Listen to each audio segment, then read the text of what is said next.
Prazer ver as carinhas conhecidas e as que não são conhecidas passaram a ser.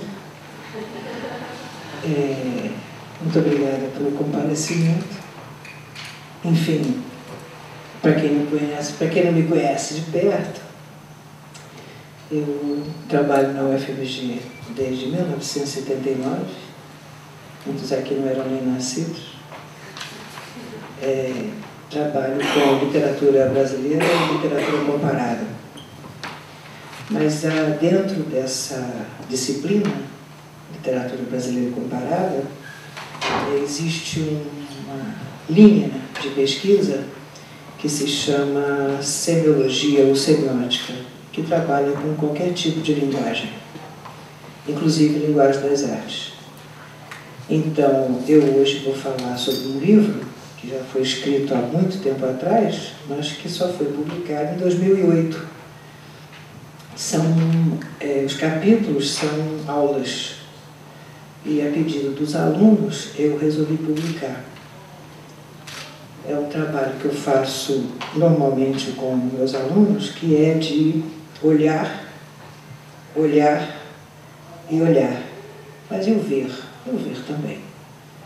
Imagens, não só no texto literário, mas também no texto que não é o literário, por exemplo, o texto cinematográfico, o texto da escultura, que a escultura mostra, a pintura. Esse livro, sobretudo, é um livro que versa, sobretudo, a relação entre literatura e pintura, que foi um momento que eu vivi de pós-doutorado na França com um filósofo da linguagem chamado Georges de Huberman, que eu traduzo ultimamente já há algum tempo. Então, esse livro é uma série, então, como eu estava falando, uma série de aulas que eu dei. Eu levo para a sala de aula um texto básico, que é esse que tem no livro, e a gente discute. Quer dizer, são aulas da pós-graduação. Tanto que, durante a minha fala, se alguém quiser fazer alguma pergunta porque não entendeu ou porque não conhece, eu posso abrir esse espaço para vocês. Não deixem só para o final, não, porque só no final a gente se perde, né? A gente esquece. Então, vocês podem perguntar à vontade. Então, como era um trabalho que foi pedido pela Mônica sobre o meu livro, Fricções, esse que está aí anunciado, Fricções, traço, olho e letra, antes eu explico o título. Eu tenho 3 textos aqui dentro que mostram o que é isso. Porque, como eu trabalho com o diálogo entre as artes, eu acredito que não seja propriamente um diálogo que exista entre as artes, mas uma fricção. É a pintura que fricciona a literatura. É a literatura que fricciona o cinema e vice-versa. Ou seja, a gente faz aproximações, tenta diálogos, mas normalmente a gente não tem como fazer essa abordagem. É por isso que eu acho que o termo fricção é muito melhor que o diálogo. O diálogo parece alguma coisa que se dá na comunicação. E nas artes a gente fala muito pouco de comunicação. A gente fala da criação. Então, a comunicação talvez seja só 10% do que acontece hoje na arte contemporânea. Não sei se vocês conhecem muita coisa da arte contemporânea, mas a arte contemporânea hoje, ela não está nem aí para o espectador, vamos dizer assim, né? Quer mostrar, né? Quer criar. E isso é interessante de se pensar numa outra perspectiva que não era, por exemplo, do século XIX. Enfim, então eu falo das fricções entre as artes. E a questão do traço. O que é traço, olho e letra? Traço tem a ver não só com o traço do desenho, o traço de um roteiro, o traço áudio e visual, como também o traço que é o estilo do autor. A palavra até ultimamente não está muito bem pensada. Eu acho que o estilo deveria ser retomado, como se pensar no estilo novamente, sem pensar naquelas coisas de segundo grau que a gente aprende, que é estilo de época, nada disso, tá? O estilo que é o traço que vai caracterizar um autor. O traço que caracteriza não só na literatura, mas em todas as artes. Então eu penso, por exemplo, quando eu pego, por exemplo, um contemporâneo nosso, Fernando Pacheco, que é um autor, um artista visual que trabalha com o papel. Como é que ele trata o papel? Esse tratamento do papel é o traço dele. Como é que eu posso caracterizar o traço, por exemplo, de um escritor como Carlos Drummond de Andrade? Que característica, vamos dizer assim, tão marcante existe em determinado poeta, um poeta no caso, que vai se caracterizar como traço, né? Quer dizer, em determinados momentos você tem poetas que se dedicam a um aprofundamento da melancolia ou do luto, isso é traço, né? O olho, que é o segundo momento aqui, o olho tem a ver com essa perspectiva do olhar. Para mim, de certa forma, como nós somos ocidentais, e os orientais também, mas sobretudo ocidentais, a gente tem que sempre lembrar do Freud, que fala do Édipo, né? Quer dizer, o olho é um órgão do conhecimento. E esse olho é que faz a literatura, que faz as artes em geral. Mesmo no cego, o olhar cego, mesmo para o cego, é ainda a visibilidade que faz a arte, no meu ponto de vista. E a letra, que hoje não só está na literatura, mas está em todo tipo de arte. Você vê escultores escrevendo nas suas esculturas. Você vê um cineasta como Peter Greenaway, que escreve nos seus textos, no seu fotograma, e outros que fazem isso com muita facilidade. Quer dizer, a letra, ela está presente não só na literatura, mas em todo canto. Nós somos verbais, por excelência, e transferimos muitas vezes essa nossa verbalização, essa nossa verbalidade, a nossa oralidade, por exemplo, para muitas artes. Então, como eu não sabia do público, eu fiquei assim, como é que eu vou falar do meu livro? É tão esquisito falar daquilo que a gente já escreveu alguns anos atrás, e sobretudo nessas aulas que eu dei, tanta coisa já passou depois disso, mas enfim, um pouquinho da história do livro, que passa por uma pesquisa, não só de pós-doutorado, mas que vem arrastando, de certa forma, a minha vida na pesquisa de imagem, que começou com um doutorado. O meu doutorado foi feito na UFRJ em almanaques de farmácia. Não sei aqui, acho que muita gente não conhece o que é isso. Eram uns livretinhos que as farmácias distribuíam todo ano, final de ano, início de ano, para fazer tinha calendário, tinha pílulas de literatura, pílulas de conhecimentos os mais variados. Era interessantíssimo o negócio. Então eu trabalhei com o almanaque do Biotônico Fontoura e da Saúde da Mulher. Daí comecei a pensar a imagem. Primeiro saí da imagem publicitária, fiquei muito tempo trabalhando com imagem publicitária. Mas depois a análise do discurso, que é uma novidade que tem na linguística, de certa forma, pegou esse veio, eu digo, não vou por aí não. Fui para a literatura novamente. Então, aí comecei a pensar a relação entre o texto escrito e as imagens. Tá? Então eu comecei a ver que desde o velho Aristóteles isso acontecia. Os gregos já estavam preocupados com isso. Eles parece que não descobriu nada, não inventou nada, por isso que os gregos já falavam de tudo, já sabiam tudo. É uma coisa incrível aquela cultura. E aí saí para fazer o pós-doutorado, e aí peguei esse autor que eu estava falando com vocês, de Gruber, e a partir daí, então, eu fiquei mesmo no trabalho da imagem. E a imagem cinematográfica, as artes visuais, né? Não só o cinema, enfim, a televisão está fora porque não vejo muito como tratar a televisão. O pessoal da comunicação sabe muito mais do que eu, pobre coitado da letras, né? Mas, enfim, então, a minha ideia para mostrar esse livro para vocês eu primeiro fiz em 3 partes. Primeiro, eu vou ler o sumário que mostra os 3 textos básicos do livro.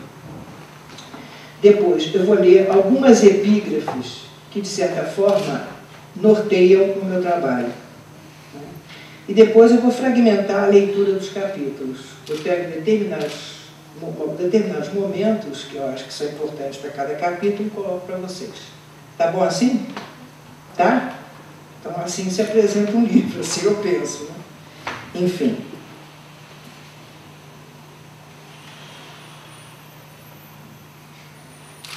Vou pegar aqui o sumário.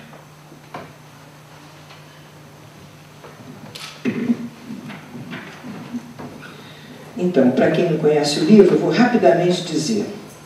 Percursos revisitando os mestres, produção de imagens, quadros e cenas, literatura e fotografia, literatura e pintura, revendo Valéry, o filósofo, a letra na imagem, namoro modernista, uma viagem com Blaise, Tarsila e Oswald, desenhos do percurso, ethos e voz, a letra e a imagem, notas sobre poéticas visuais, visível escritura, o impresso, a impressão e a marca, literatura e fotografia, outra vez, comparar, aproximar, dialogar, friccionar, esse é um dos temas básicos, né?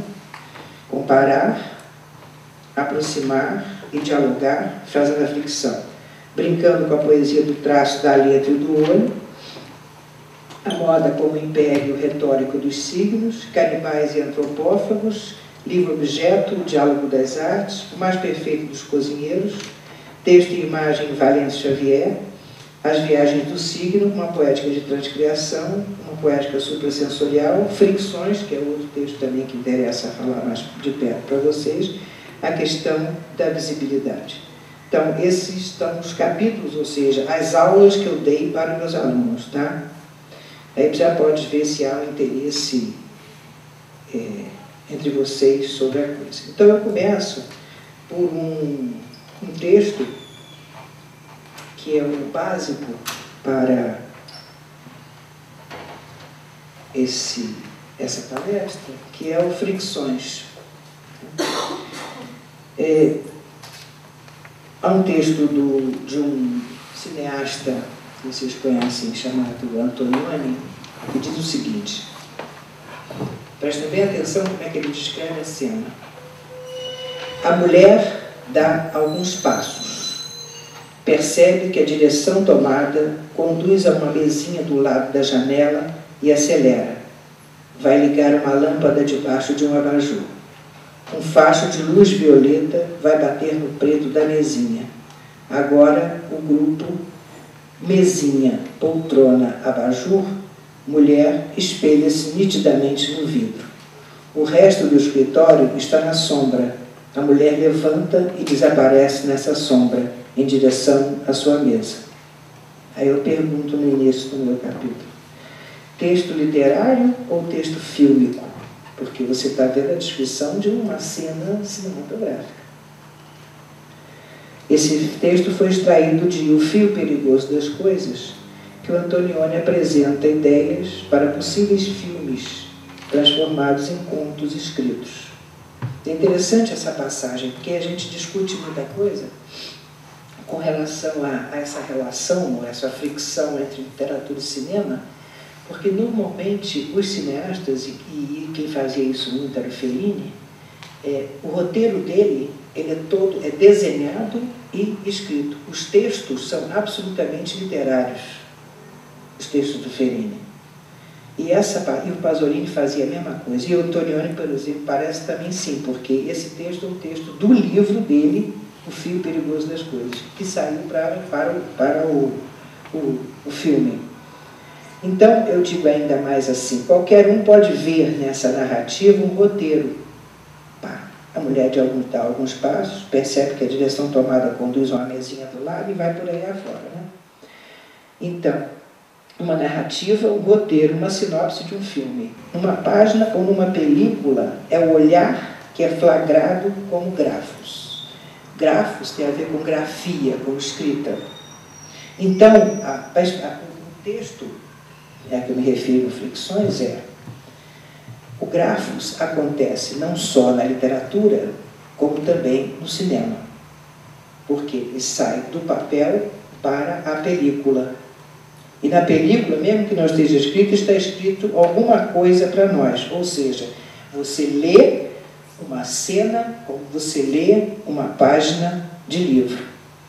Por quê? Como é que se lê isso? Aí que entra a semiologia, que é a teoria dos signos, que mais especificamente com o que eu trabalho, com os sentidos, com as significações. Se você é capaz de ler um texto literário, também é capaz de ler uma cena cinematográfica. Por isso que eu chamo texto fílmico e texto literário.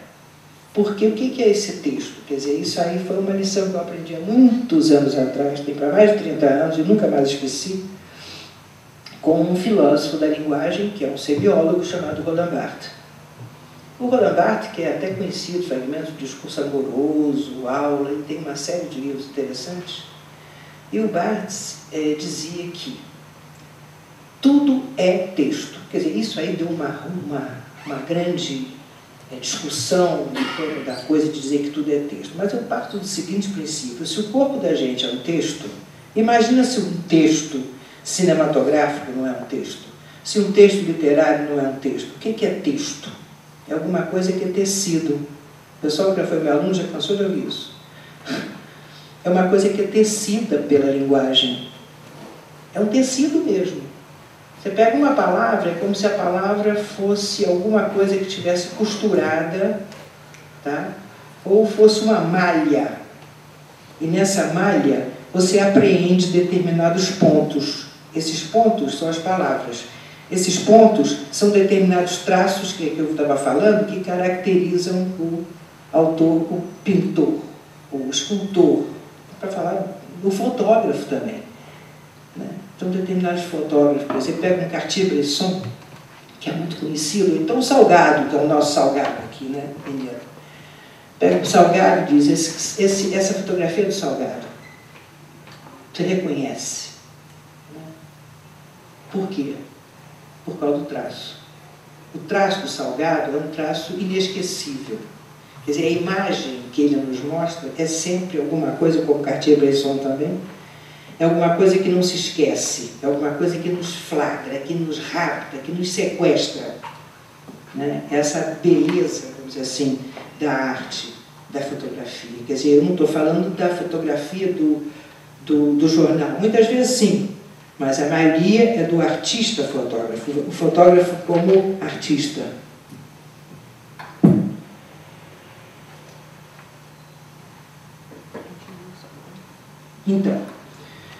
Então, esses criadores de imagem, por exemplo, não só o escritor, quando eu falo de criador de imagem, eu não estou falando só da literatura não, tá, gente? Estou falando do artista visual, do vídeo arte, por exemplo. Você pega um Éder Santos, o que é aquilo? Aquilo é um criador de imagem, né? Em todos os sentidos. Tudo que ele faz é absolutamente magnífico, porque o tratamento que ele tem da imagem é artístico. É um tratamento artístico. Quer dizer, e quando eu falo de artístico, eu falo nessa grande diferença. Porque se você pensar a palavra imagem, o que é imagem? Se eu for na palavra etimologicamente falando, imagem vem de imago. Imago vem de vai para o latim, isso é o imago grego que vai para o latim, que é imitare. Então a imagem é uma imitação. E durante séculos ela foi acreditada como tal. Então, quando Aristóteles diz que tudo é mimese, tudo é imitação, ele tem uma parcela de razão. Ele tem uma parcela de razão, talvez a razão inteira, porque foram séculos que o senhor filósofo Aristóteles deu para nós uma série de comentários, não vou dizer que são informações, mas são comentários que realmente batiam com o que a gente vivia em termos artísticos. Então, até o final do século XIX, e muito também do século XX, e a indústria cultural tem para mostrar isso, as novelas de TV, são baseadas nessa imitação. Imita-se a natureza, imita-se o mundo, imita-se comportamento, imita-se tudo. E a gente parte do conhecimento da criança, por exemplo, que a criança começa a aprender as coisas imitando. Então, não é nenhum desdoro imitar, né? Mas isso em arte é muito forte. Então, a gente tem, quando a gente estuda, por exemplo, essa questão da imitação, a gente pensa por questão da verossimilhança. semelhança com a verdade. Durante séculos, quanto mais perfeita fosse a imagem, o traço do artista, do pintor, por exemplo, mais ele era reconhecido. Não precisa dizer mais nada, vou pegar um bem famoso como Leonardo da Vinci. Né? Da Vinci, por exemplo, o Rafael, o Tiziano, essa turma dos clássicos, o que eles faziam? Quanto mais perfeito, e não é à toa que Mona Lisa faz sucesso até hoje, não é só por causa da indústria cultural, por causa do enigma. Existe um enigma naquele sorriso, existe um enigma naquele olhar, que faz com que a gente se pasme diante de um quadro que é desse tamaninho. Você vai no Museu do Louvre e diz, mas é só isso que a gente fica vendo durante tanto tempo? Mas que isso? Que isso? Esse olhar, essa boca, entendeu? Quer dizer, são coisas que vão de detalhe para detalhe. São detalhes que, de certa forma, vão dar sentido a você quando você olha o quadro. Né? Ele vai te dizer sempre alguma coisa. E é esse jogo do olhar, espectador e obra. E que a obra também tem uma forma de nos olhar, que faz o nosso ver. Então, esse ver, ele é cheio de sentidos, de significações. Então, você vê um quadro hoje, por exemplo, não vou citar ninguém, mas, enfim, um quadro que mostra violência, você lê a violência, porque a violência também é dita pelo quadro, pela cena cinematográfica. Tropa de Elite, por exemplo, vou pegar um bem badalado, em Tropa de Elite. Tropa de Elite, o que você tem ali? É o princípio da imitação. É ou não é? É você tentar ficcionalizar alguma coisa que se parece com o real. Essa ficcionalização tem a ver com o real. Como em todos os artistas, todo mundo parte de algum dado, vamos dizer assim, algum fato histórico, um fato, qualquer fato que exista, que se pode se chamar de real, ou de realidade, porque eu não vou falar muito de real não, porque os psicanalistas às vezes colocam uma série de questões aí sobre o real, né? Mas essa realidade que se vive, por exemplo, em determinado momento histórico no Rio de Janeiro. Então, o que faz o Padilha? O Padilha vai, pega aqueles dados e ficcionaliza, sempre partindo de um processo verossímil. Então, o que a gente pensa é que Tropa de Elite, que aquilo ali que está acontecendo é aquilo mesmo, só que não é aquilo mesmo. Aquilo ali é ficção, não é o real.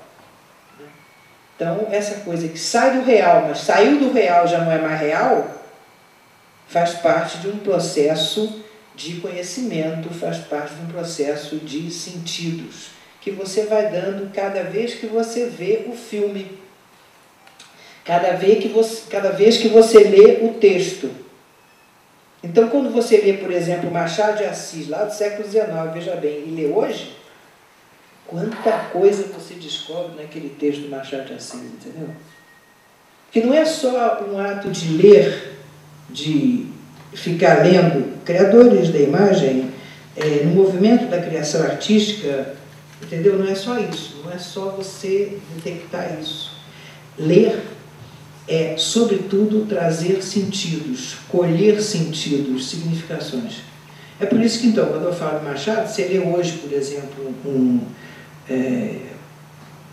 Teoria do Medalhão, que é um conto magistral do Machado de Assis, né, que ele mostra o pai ensinando ao filho como se é político, no final do século XIX, como se é corrupto. E que coisa nova ele está mostrando para nós. E foi feito lá no século XIX. Entenderam? Quer dizer, essas coisas são os sentidos que a gente vai dando também para as artes. Bom, então eu estou falando de fricção e acabei parando na fricção. Que fricção é essa, né?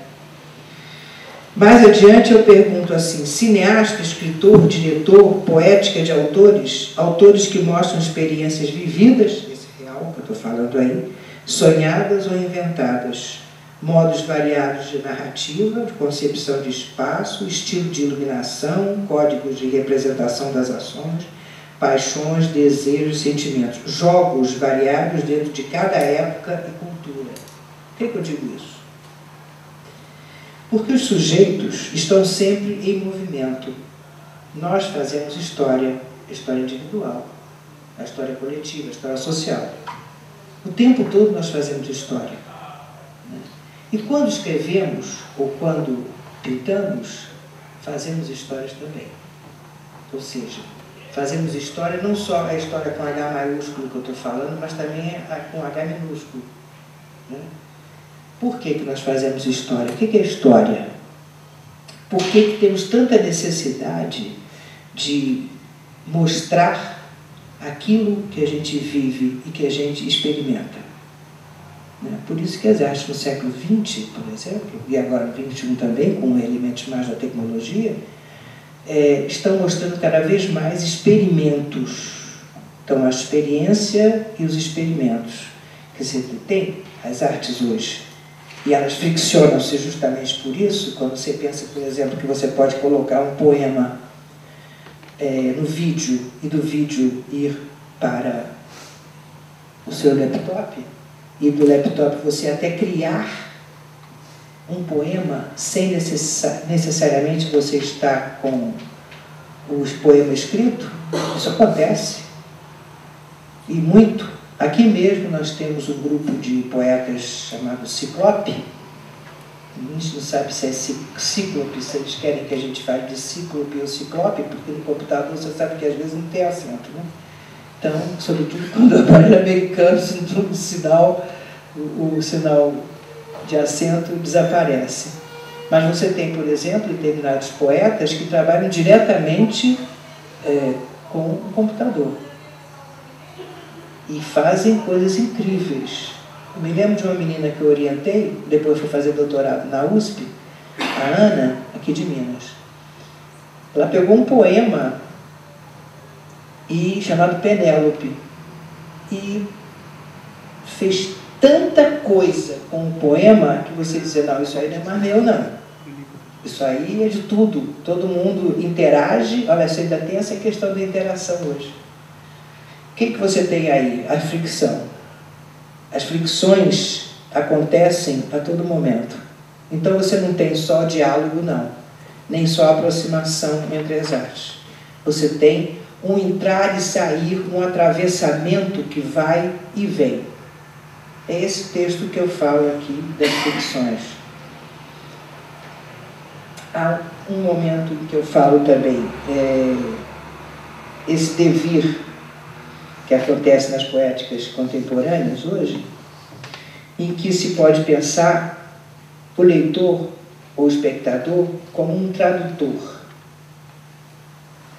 Então eu digo tradutor ou leitor, cineasta, escritor, diretor, enfim, o escritor, aquele que escreve, faz das páginas um filme ou do filme páginas. Isso acontece também no vídeo. Chaplin, Griffith, Murnau, Keaton, para citar alguns exemplos, ou ainda Jacques Tati, Kubrick, Alain Resnais, Rossellini, Antonioni, Bergman, Pasolini, John Ford, Manuel de Oliveira, aquele português maravilhoso, Almodóvar, Wim Wenders, todos eles fizeram literatura antes de fazer o filme. Por quê? Não é só o papel, é a mão. Ainda tem outro elemento que eu levanto, que não é só o olho, que é o do olhar, mas a mão, o que a mão é capaz de fazer em termos artísticos. E eu não falo só do escultor, eu estou pensando no pintor, no escritor, no scriptor, como eu digo aqui. Então, a tela é um quadro. Kurosawa o mostrou lindamente nos filmes que ele faz, os quadros. Lembra desse filme? São vários quadros que ele vai fazendo, vai desenhando, vai pintando, vamos dizer assim, né? É os sonhos, exatamente.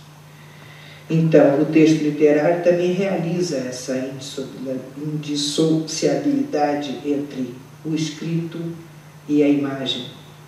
Não há espaço para citar tantos exemplos. É o que um filósofo chamado Labarthe diz, que a poesia de Paul Celan é um diálogo com o pensamento de Heidegger, isto é, no essencial, no que esse pensamento era diálogo com a poesia de Hölderlin. Olha só, ele pega o filósofo Heidegger, ele pega o poeta Celan, ainda pega o outro poeta que é Hölderlin. Esses três, não posso esquecer isso, esses três, eles se cruzam, e a grande poesia deles também está aí presente, toda ela entrecortada, vamos dizer assim, por esses autores. O outro texto. Então já estou entendendo mais ou menos o que é fricção, né? Quem quiser falar alguma coisa pode, hein, gente? Eu vou falar no primeiro momento, segundo momento que eu tenho.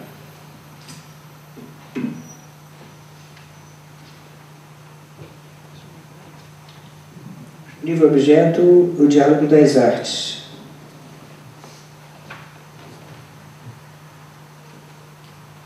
Vamos lá. O pessoal das artes visuais sabe muito bem o que é um livro objeto. Livro objeto é um objeto artístico.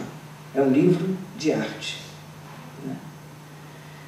Não normalmente a gente tem esse livro aqui, que é um formato que a gente chama de livro códice, formato códice.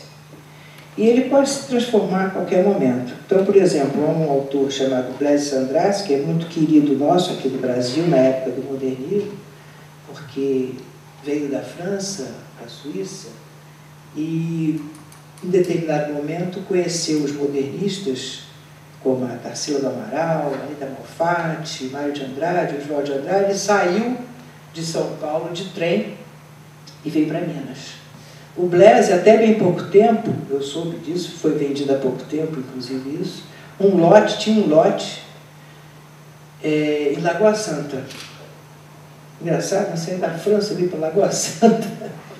Eu tinha um lote até para a família, acabou vendendo isso e tal. Mas eles vieram, que é um assunto, inclusive, que eu trato aqui no meu livro também, que é essa viagem, que é toda desenhada pela Tarsila, e os poemas, depois eu li uns pedacinhos também para vocês, e os poemas feitos pelo Oswald de Andrade. Né?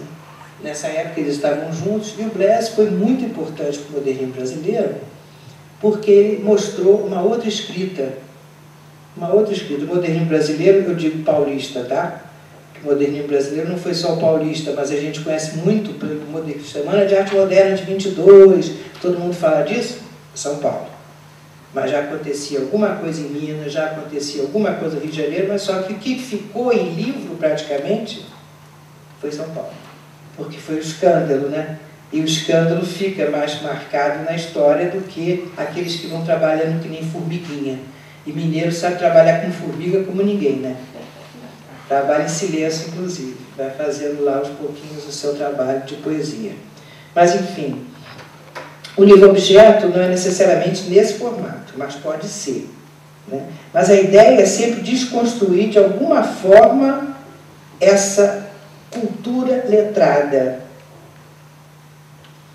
E um dos livros, o livro como objeto de arte, né, que eu quero falar aqui, sem data histórica de origem, mas pensando, por exemplo, nos Red Maid Infeliz que o Marcel Duchamp fez em 1919, em que se abria uma série de folhas e as folhas saíam ao vento.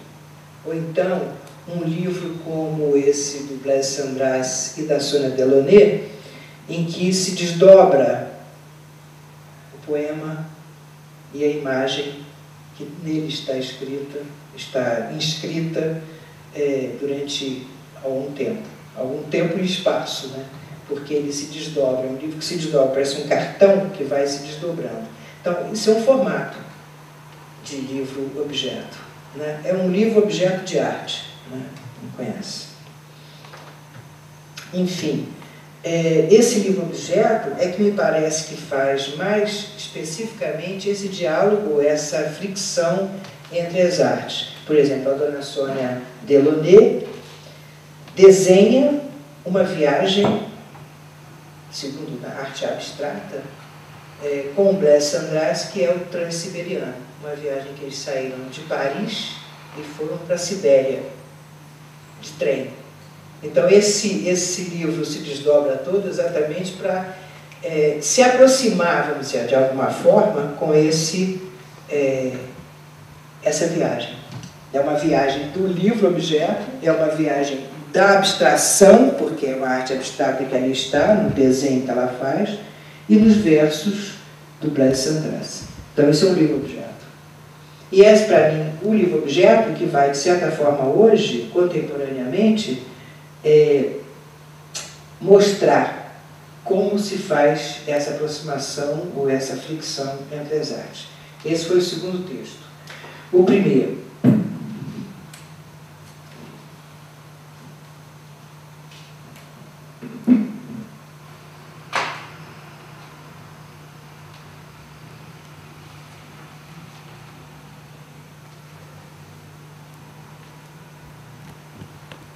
Comparar, aproximar, dialogar.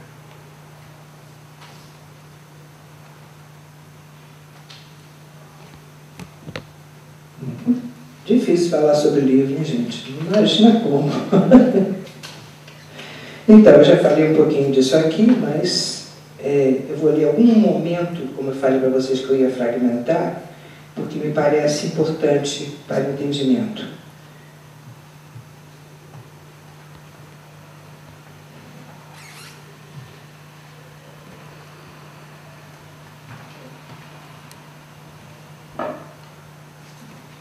Olha só, como eu sou da literatura comparada, eu digo assim, a literatura comparada é mais uma entre tantas inquietações do espaço literário. Inquietação diante dos sentidos do texto. Por isso que a gente recorta os textos, as salienta rupturas e faz deslocamentos, evidencia paradoxos, fazem acontecer o atravessamento de autores e leitores, que no movimento das suas escrituras mergulham cada um à sua maneira no fazer literário. Olha só essa citação. Escrever é o ato que aparentemente não pode ser realizado sem significar. Ao mesmo tempo, aquilo que realiza. Uma relação da mão que trace linhas ou signos com o corpo que ela prolonga. Desse corpo com a alma que o anima e com os outros corpos com os quais ele forma uma comunidade. Dessa comunidade com a sua própria alma. O que você entende por isso? Quer dizer, você tem o escrever, o ato de escrever, como ato, para mim, no caso que eu sou da área, né, primordial. Por que o ato de escrever é primordial? Porque é aquela palavra que se conhece em português, mas que em latim é o verba volant, que as palavras voam, e os escritos ficam. E os escritos é que ficam como, não só como história, mas como conhecimento. E é com conhecimento que eu penso a arte. Quer dizer, você pode achar até engraçado isso, mas a arte pensa. Uma pintura foi pensada, é pensada. Uma escultura é pensada. E é interessante como as sociedades sempre deixaram de lado o pensamento humano. Vivem do pensamento humano, mas quando, por exemplo, precisam pagar pelo pensamento humano, se escapa. Se escapa. Porque o pensamento humano, e eu não sou filósofo, tá? O pensamento humano é a coisa mais importante que existe para o humano. E se vocês pensarem no século XX, o século XX foi um século de grandes pensadores. O século XXI não está sendo, ainda não se constituiu um pensamento sobre, não sei se é porque está muito próximo, né? Ainda não se constituiu um pensar sobre esse início do século, a não ser com o advento da tecnologia. Mas a tecnologia está a serviço do homem.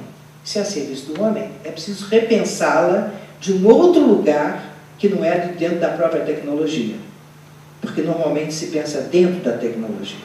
É preciso sair dela para se pensar a tecnologia. Bom, então eu falava que o escrever é o ato, não é eu não, Rancière, escrever é o ato que aparentemente não pode ser realizado sem significar. Então, tudo que nós fazemos significa. Por mais que seja de nonsense, por mais que haja nonsense, esse nonsense, ele é significativo, ele significa. O não sentido é sentido. O informe é forma. Por mais que se pense que o informe não tem forma, tem. Então, há um filósofo chamado Georges Bataille, que o Jorge ali, o xará dele conhece muito bem, o Georges Bataille, que diz o seguinte: um cuspe que você fotografa, por exemplo, é o informe. As formas monstruosas que a gente conhece, por exemplo, tipo Frankenstein, ou esses grandes monstros, que os aliens da vida, são todos eles informes. E são eles, de certa forma, que hoje, por exemplo, dão uma outra dimensão ao humano. Porque nós somos todos monstruosos.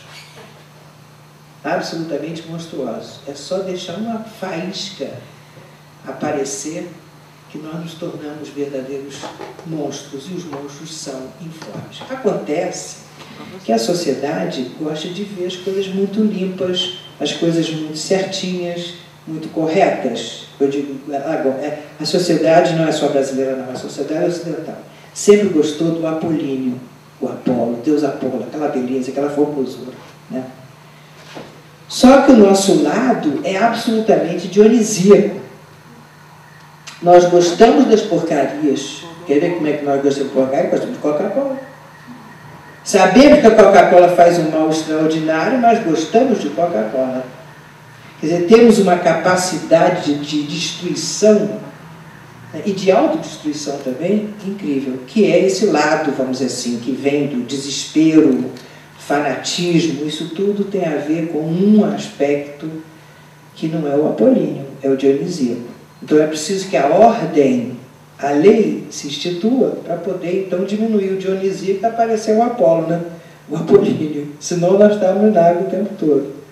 Voltando então aqui, isso tudo porque eu esqueci de falar uma coisa com vocês. Eu falei de texto, mas esqueci de falar de leitura. A gente fala de mais leitura, né? As escolas precisam, os meninos precisam ler mais, os meninos precisam ler, os professores precisam dar mais livro para ler. Mas esse ler é muito mais sério que se possa supor. Não é só ler por ler, não. Se a gente tiver mais tempo para ler um livro, a gente vai curtir muito mais esse livro. E essa curtição do livro é que é importante para o ato de ler. Não é o que o autor quis dizer, é o que o autor está me dizendo. Não é só na literatura isso não. Isso também é nas artes em geral. Quer dizer, e normalmente a gente sempre está procurando a verdade, né? É um mal da civilização ocidental. Precisamos de verdade. Verdade na arte? Verdade de texto? Existe. Pode ser a verdade jurídica, sim. A verdade lá no tribunal é outra coisa. Mas nas artes, perguntar pela verdade de determinado texto é não ter lido o texto. Por quê? O ato de ler é um ato que só você é capaz de dizer o que é. Ninguém vai dizer para você o que o autor quis dizer. Não interessa. É o que o autor está dizendo a você. Quando você vai ao cinema, fora as grandes produções, que eu não vou citar no caso, Guerra nas Estrelas, nada disso não vou citar, mas vou pensar em outros filmes que sejam mais artísticos, que trabalhem com a imagem, né, que te digam alguma coisa. Por exemplo, um filme que não sei se vocês viram, Beleza Americana. Eu vou falar para não sair de um universo americano. Beleza Americana. Beleza Americana é um trabalho com a imagem que vai fazer o filme. A narrativa do filme, ela é sobretudo imagética. Então você pega, por exemplo, eu vou pegar um bem pesado, Lars von Trier, né? Vou pegar, por exemplo, o Anticristo. ou então melancolia, que não é melancolia, é melancólia. As pessoas que viram esses filmes disseram, nossa, esse cara enlouqueceu, coisa e tal, mas não é o enlouquecimento de sair para o hospício, é o enlouquecimento da imagem, é aquela imagem que te inquieta. Essa imagem que te inquieta é a que fica. É muito difícil você pegar, por exemplo, uma cena da Guerra nas Estrelas e ficar lembrando da guerra, não sei aquela da espada que é laser, fora disso você não lembra quase nada. Agora, uma imagem, por exemplo, como esse Melancólia, por exemplo, que você tem aquele grande planeta que engole a Terra, é outra coisa. Ou então um anticristo, que não é um anticristo, mas que é um anticristo, porque revela a loucura do ser humano, como é nesse filme do Lars von Trier, o anticristo. Quer dizer, é a loucura que está ali. O anticristo é a loucura. E é exatamente isso, e é exatamente isso que a arte vai dizer para nós. A arte não tem essa concepção de verdade que tem a filosofia. Não precisa da verdade a arte. Voltando aqui. Então, aí eu digo a experiência da leitura é uma paixão errante. Errante no sentido da errância, não do erro. Ninguém lê erradamente. Não há o errado nem o certo na leitura, gente. A não ser que você vá fazer um vestibular e aí lá tem que marcar as coisinhas, ou então tem que escrever um texto que tem a ver com a banca. Não necessariamente tem a ver com o autor e com você. Aí é que está o nó, né? Que você, diante da instituição, você tem que estar de acordo com o que ela propõe. Mas a instituição é a instituição. O nosso livro de cabeceira é outra coisa. O nosso livro e a nossa tela é outra coisa. Não estou sendo questionada, não vou passar ou não vou passar de ano por causa disso. É outra coisa. E muita gente deixa de ler, isso é que é terrível, deixa de gostar de ler, porque teve um trauma qualquer na infância ou na adolescência. O professor chegou e disse X, Y, Z, não é nada disso, você está errado, etc. E aí ele não para de ler. Entanto, a coisa mais rica que existe para o humano é o ato de ler. É essa leitura que eu falo, que não é só leitura do texto literário, não. Também, e mais do que nunca, você quer ver? Pega o metrô, por exemplo, na Europa. Todo mundo tem leitura. Olha, o livrinho. É o livro de poche, né, que eles chamam, né? É o livro de bolso. Todo mundo lê um livro de bolso. Custa barato. E é uma delicadeza que você faz com você mesmo. Na violência toda que você tem do lado de fora, é uma delicadeza que você faz a você. Então, essa errância, onde essa errância para e como ela se movimenta, faz parte dos bastidores das teorias críticas, tanto quanto da criação artística. Veja, quando você tem um texto, e às vezes o texto tem a crítica literária, ela é uma forma de fricção ao texto literário. Por quê? É um texto sobre outro texto. Por isso que você tem, por exemplo, uma coisa que desapareceu praticamente dos jornais, a crítica literária, a crítica cinematográfica, a crítica das artes. Eles agora estão com a história do magazine, né? Então tem um encaixe lá que é um trabalho sobre as artes, mas a característica da crítica, que era exatamente de análise, acabou. Por que, Sérgio? Eu acho que nós vivemos um mundo tão pouco crítico que não sabemos mais fazer crítica. Nós ficamos na crítica do gosto. Eu gosto, eu não gosto. O que você não gosta? É só isso. É positivo ou é negativo? Nós vivemos essa dualidade maniqueísta que é terrível para as artes. Então, acredito eu que... Ele ainda tem um livro muito interessante sobre isso, né? A pós-crítica, Eneida Maria de Souza. É uma pessoa que vocês podem trazer aqui, é muito interessante. para falar sobre a pós-crítica. Por que que não se faz mais crítica? Por medo? Mas você não está querendo pensar no sadismo em solução. Pois é, mas veja bem, é um caderno, é isso que eu estava falando, é um encaixe. Entendeu? Fazia parte do texto propriamente do jornal. Dentro do jornal. Não precisava, mas isso já é uma outra característica do que está acontecendo, por exemplo, hoje em jornal. Mas livro, por exemplo, dificilmente você compra um livro de crítica. A crítica econômica, por exemplo, não é só literária, artística, é muito pouca coisa. Enfim, é um momento, eu acho que isso é um momento que nós passamos. Onde é que está a crítica? Como era feita, não existe mais.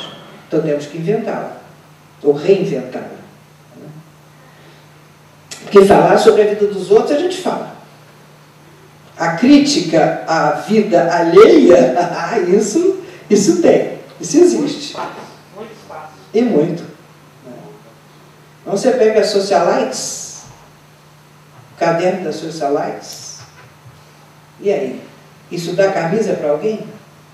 Isso faz alguém pensar? A não ser na luta de classes. Bom, então, falei da leitura.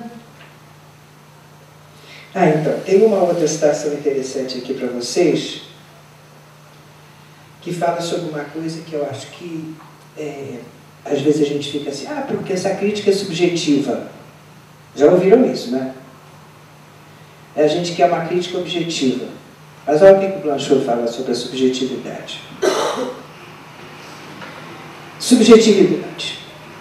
Designação escolhida como que para salvar a nossa parte de espiritualidade. Por que subjetividade, se não para descer ao fundo do sujeito sem perder o privilégio que este encarna? Essa presença privada que o corpo, meu corpo sensível, me faz viver como minha. Mas se a pretendida subjetividade é o outro no lugar de mim, ela não é subjetiva nem objetiva. O outro é sem interioridade. O anônimo é seu nome. O fora, seu pensamento. Uma coisa meio difícil de ser entendida assim no princípio, mas olha, viva a subjetividade. O que há de importante para nós no ato de ler um objeto artístico é essa subjetividade. Entendeu? Deixa a objetividade para a área científica, entendeu? Para a área econômica, mas para o meio artístico, viva a subjetividade. Porque, como diz Blanchot, essa questão de para salvar a nossa parte de espiritualidade. E não é a espiritualidade do espírito que baixa lá no santo, não. É a espiritualidade que nós temos um espírito.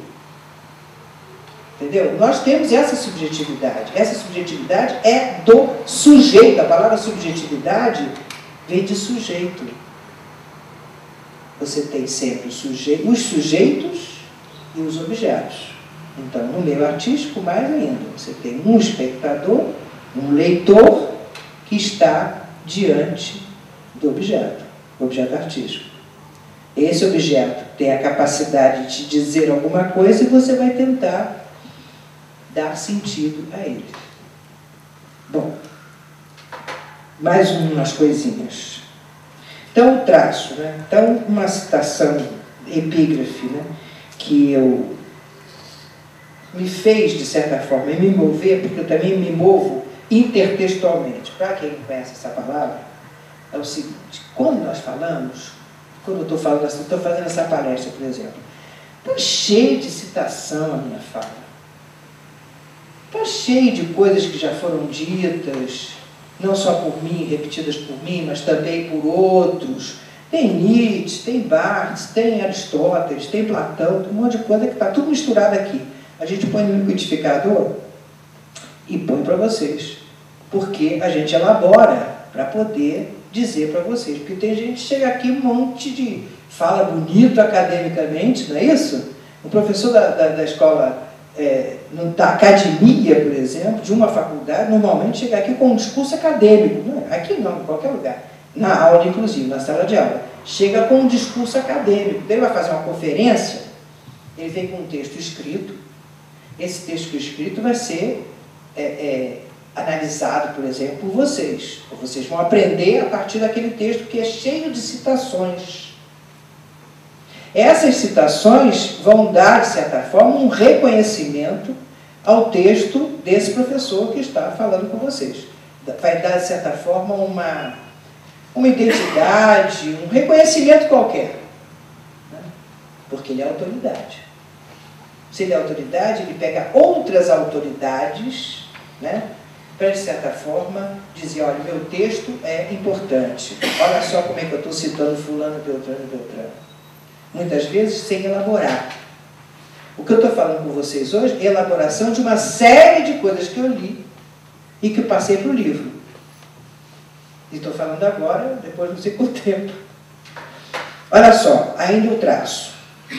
O traço, qualquer traço inscrito numa folha, denega o corpo importante, o corpo carnudo, o corpo humoral. O traço não dá acesso nem à pele nem às mucosas. O que ele diz é o corpo na medida em que ele arranha, aflora, podemos dizer mesmo, faz cócegas. Pelo traço, a arte desloca-se. A sua sede já não é o objeto do desejo, o belo corpo imobilizado no mármore, mas o sujeito desse desejo. O traço, por mais fino, ligeiro ou incerto que seja, remete sempre para uma força, para uma direção. É um energon, ele está falando de energia mesmo, né?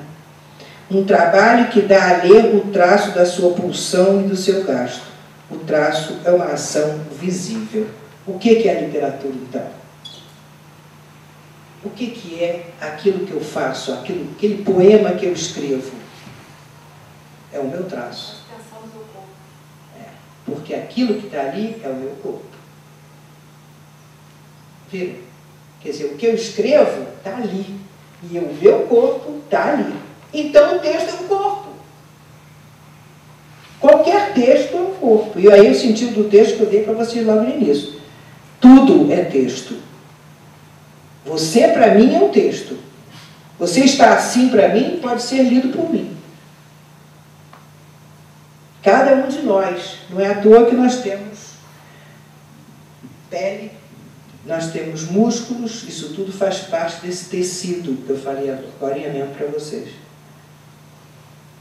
E nós somos um tecido muscular, fibroso, como o texto literário.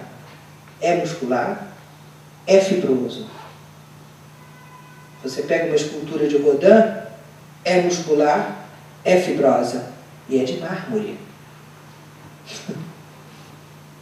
À primeira vista você diz, nossa, mas esse mármore é frio.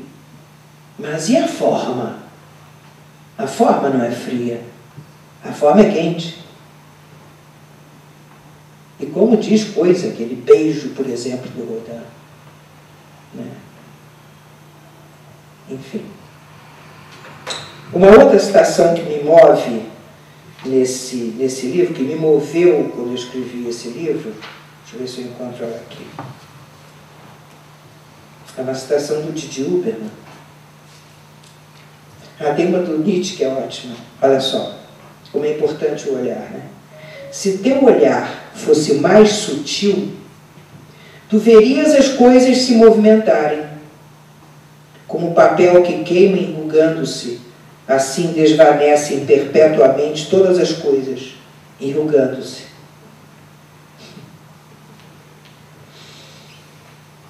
Deixa eu ver a fala.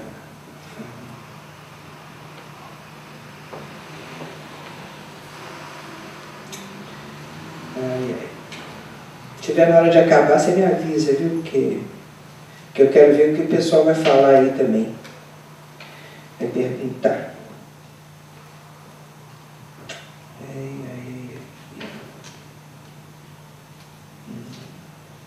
Pelo nosso tempo aqui, nós estamos mais ou menos, mas fica à vontade para dar o seu... Que horas são? São o quê? 15 para as 9, então depois vou fechando e a gente faz a pergunta do pessoal. Deixa só um instante aqui só. Aqui, peguei ela. Olha só, ainda o traço, né? Pensar o traço como trabalho do tempo escavado. Esse tempo escavado é interessante, porque nos livros dele, ele fala de tempo escavado, que é o tempo da análise. Oi? É o tempo da análise, é o tempo em que você para diante do objeto, olha esse objeto e analisa. É um tempo escavado. O que é esse, Gerson? De Dilberman. Tem um livro dele tão interessante, também editado pela UFMG, que se chama Sobrevivência dos Vagalumes, sobre Pasolini, em que ele mostra que nas épocas mais totalitárias e mais fascistas, as pessoas que pensam são vagalumes e que elas se afastam das grandes luzes dos comitês, dos comícios, as grandes luzes que são as luzes, por exemplo, da indústria cultural, que colocam o espetáculo acima de qualquer pensamento. Interessante, o livro é lindíssimo, sobre Pasolini, Sobrevivência dos Vagalumes. Voltando então para terminar essa questão do traço, pensar o traço como trabalho do tempo escavado. No curso de uma experiência alucinatória, eu olho o interior de minha mão, eu olho as minhas rugas, as minhas ditas da vida, do amor, etc. A hiperestesia me rende. A hiperestesia são várias sensações, né? Hipersensações. A hiperestesia me rende. Me atento ao mais íntimo movimento muscular. Rapidamente o que vejo se transforma no meu destino. Cada movimento não faz mais que escavar o tempo dentro da minha mão. Em alguns segundos, minha mão se transforma diante de meus próprios olhos. Minha mão se torna aquela de um velho e depois de um morto. Estou diante da minha mão como diante de um ramo ressequido e ainda como diante de uma raiz, a mesma raiz de um tronco que vai se enegrecendo, trabalho do tempo escavado. Quer dizer, o trabalho, todo o trabalho, e o trabalho artístico também é assim, é um trabalho do tempo e da memória. Quer dizer, muita coisa que você pensa que está inventando a roda, você não está inventando nada, você só está recriando. Era isso.